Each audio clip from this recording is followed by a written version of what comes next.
അരിക്കൊമ്പനെ പറമ്പിക്കുളത്തേക്ക് മാറ്റാനുള്ള നീക്കത്തിനെതിരെ പറമ്പിക്കുളത്തെ ഊരുമൂപ്പന്മാർ ഹൈക്കോടതിയെ സമീപിക്കും.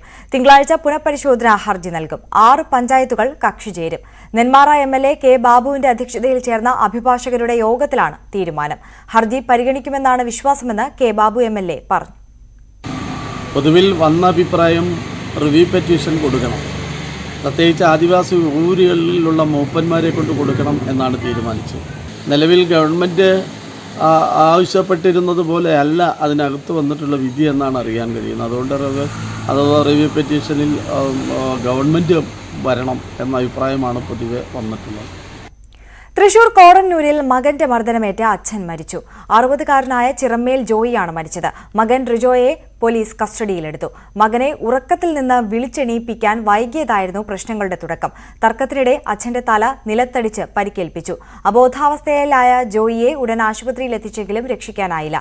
ഇന്നലെ രാത്രി 8:45 സംഭവം. ലൈഫ് ഭൂരഹിത ഭവനരഹിതരുടെ പുനരധിവാസത്തിനായി 4 ജില്ലകളിലായി പൂർത്തീകരിച്ച 4 ഭവന സമുച്ചയങ്ങളുടെ ഉദ്ഘാടനം കണ്ണൂർ ജില്ലയിലെ കടമ്പൂരിൽ മുഖ്യമന്ത്രി പിണറായി വിജയൻ നിർവഹിച്ചു. കടമ്പൂരിൽ നിർമ്മിച്ച ഭവന സമുച്ചയത്തിലെ ഗുണഭോക്താക്കൾക്കുള്ള താക്കോൽ കൈമാറ്റവും മുഖ്യമന്ത്രി നടത്തി.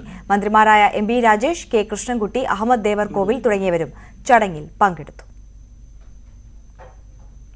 തുടർച്ചയായ 7ാം വർഷവും കൊല്ലം മുണ്ടയ്ക്കൽ പുവർ ഹോമിലെ അമ്മമാർക്കും മറ്റ് അന്തേവാസികൾക്കും MA യൂസഫ് അലിയുടെ കരുതലെത്തി. 25 ലക്ഷം രൂപയുടെ ധനസഹായമാണ് അഗതി മന്ദിരത്തിലെ അശരണരായ അന്തേവാസികൾക്ക് നൽകിയത്.